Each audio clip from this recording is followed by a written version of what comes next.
Bonjour à tous, je reviens aujourd'hui avec une petite vidéo sur les mathématiques.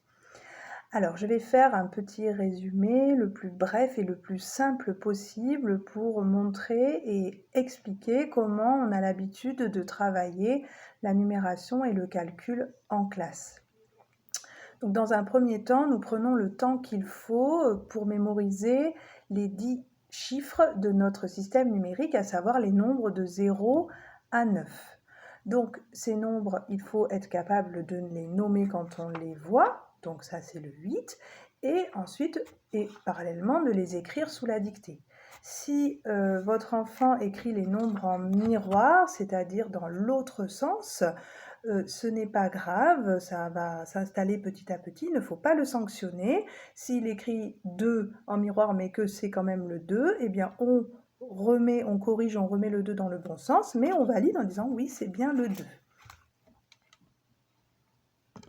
Ensuite, comme je l'explique aux élèves, une fois que l'on connaît ces 10 chiffres, avec ces 10 chiffres, on va pouvoir écrire une infinité de nombres. Donc avant de passer à la décomposition dizaines, unités, je vais passer un petit moment pour mémoriser les nombres 11, 12, 13, 14, 15 et 16 qui sont plus compliqués parce que dans ces nombres-là, je n'entends pas la décomposition dizaines et unités, contrairement par exemple à 10, 7, 17, 18, 18 et 19. Une fois que les enfants connaissent ou du moins reconnaissent ces nombres, eh bien, on va pouvoir commencer à travailler sur notre système métrique, notre système numérique, en commençant par les dizaines. Donc, on va se familiariser avec les dizaines de 10 à 90. Donc, on va d'abord les reconnaître. Donc ici, le 20, on les apprend petit à petit dans l'ordre croissant, le 30, le 40, etc. jusqu'à 90.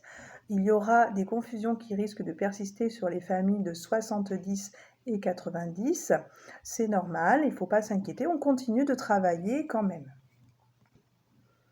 Et on n'insiste pas, si ça ne rentre pas tout de suite, ça va s'installer petit à petit. À partir du moment où on connaît les dizaines, on va pouvoir, donc si on connaît par exemple, si on reconnaît le 20, eh bien je vais pouvoir aisément lire ce nombre, 28, puisqu'il est composé de 20 et de 8, et comme ça, 37,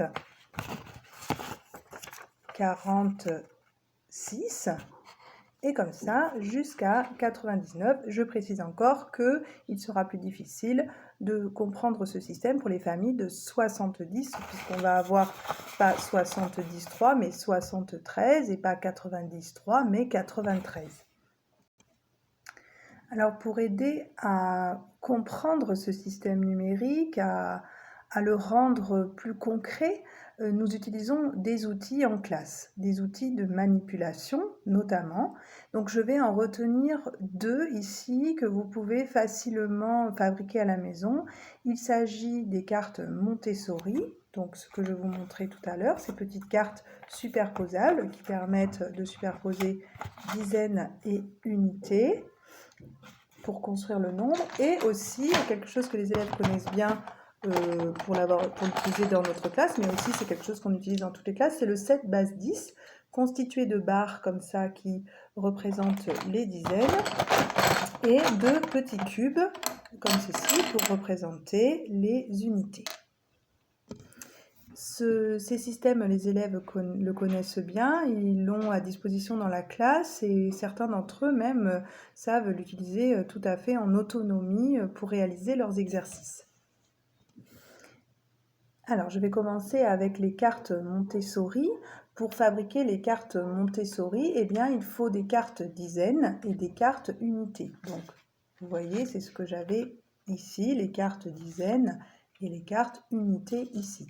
Alors, les cartes dizaines doivent être 2 fois plus grandes que les cartes unités pour être superposables. On superpose toujours les cartes à droite. Je ne dois pas avoir quelque chose comme ça, par exemple, toutes les cartes doivent être superposées sur la tranche du côté droit. Donc je vais avoir 9 cartes unités avec les nombres, enfin les chiffres plutôt de 1 à 9, et les cartes dizaines ici qui sont 2 fois plus grandes que les cartes unités avec, donc j'en ai 9, les nombres de 10 à 90. Donc les dizaines de 10 à 90. Moi, je vous conseille vivement d'utiliser 2 couleurs différentes pour les dizaines et les unités, car cela va être plus visuel quand on va les superposer.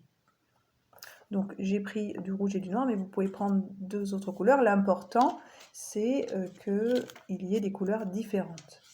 Si vous voulez aller plus loin ensuite, ce principe continue avec les cartes centaines, qui celles-ci sont donc 3 fois plus grandes, voilà, que les cartes unités. Donc par exemple, si je veux faire 200, 20, 6, je superpose mes cartes, voilà, pour faire 200, donc j'ai le 200 plus 20 plus 6, et je les superpose toujours en alignant sur le côté droit.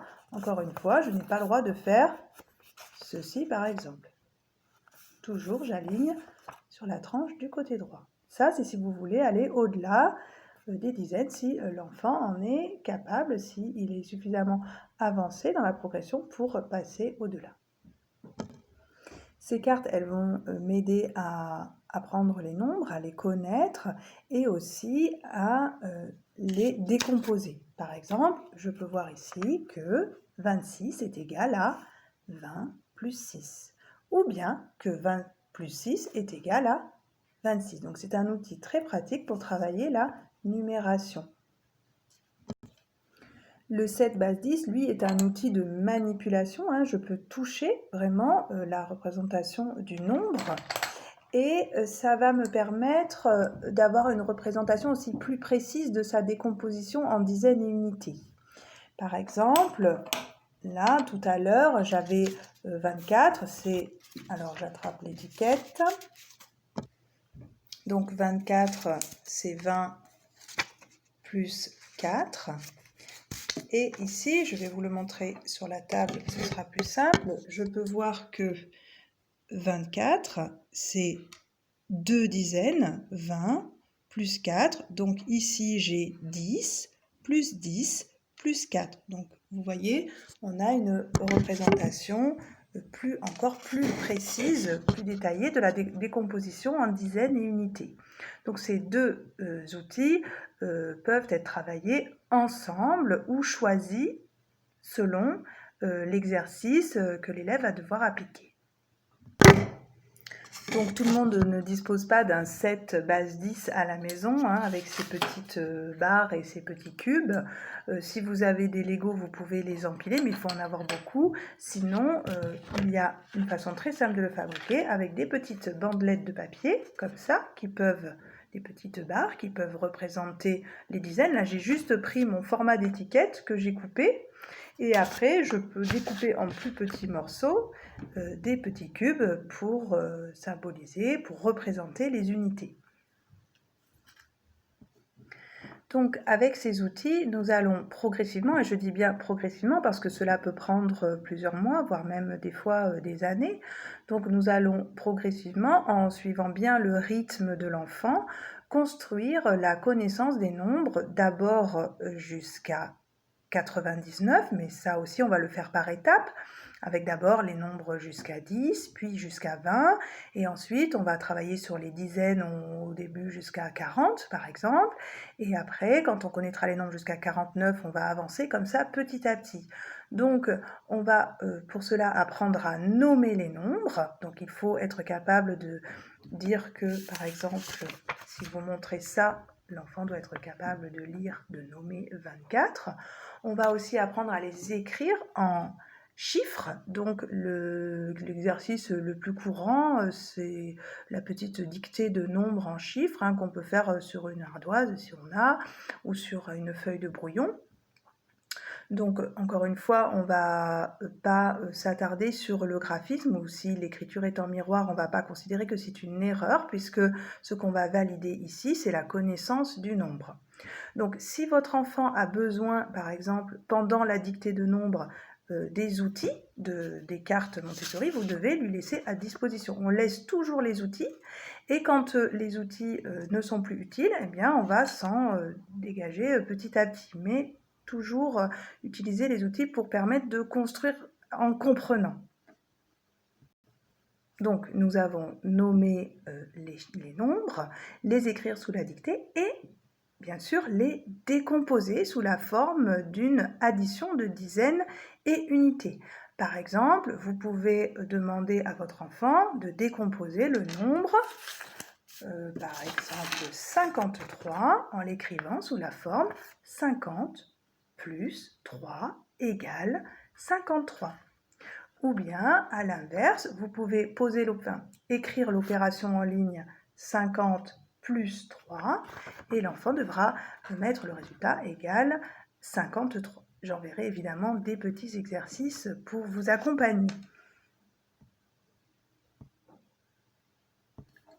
Pareil avec le 7 base 10, vous pouvez faire des petits exercices, par exemple en montrant ou en posant sur la table ceci, donc 3 dizaines, 2 unités, et l'enfant doit écrire 32, ou bien vous demandez à votre enfant, tiens, avec le 7 base 10, fais-moi une représentation de 21, et à ce moment-là, l'enfant devra poser ceci sur la table.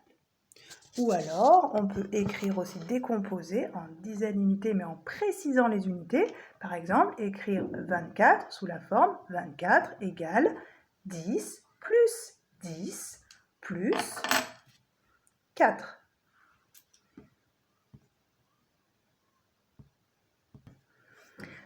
Donc ne vous inquiétez pas, ces outils ne seront pas une nouveauté pour vos enfants, ils seront peut-être sous une autre forme avec des papiers au lieu d'être des jolies cartes plastifiées ou avec des petites bandelettes de papier au lieu d'être du matériel solide, mais en tout cas ils vont le reconnaître et ils savent l'utiliser. C'est juste qu'ils risquent ils en auront certainement besoin pour réaliser les exercices à la maison et cela va leur permettre de continuer à la maison avec les outils qu'ils ont l'habitude de manipuler à l'école. Donc maintenant, place aux exercices et je vous souhaite bon courage à tous. À bientôt.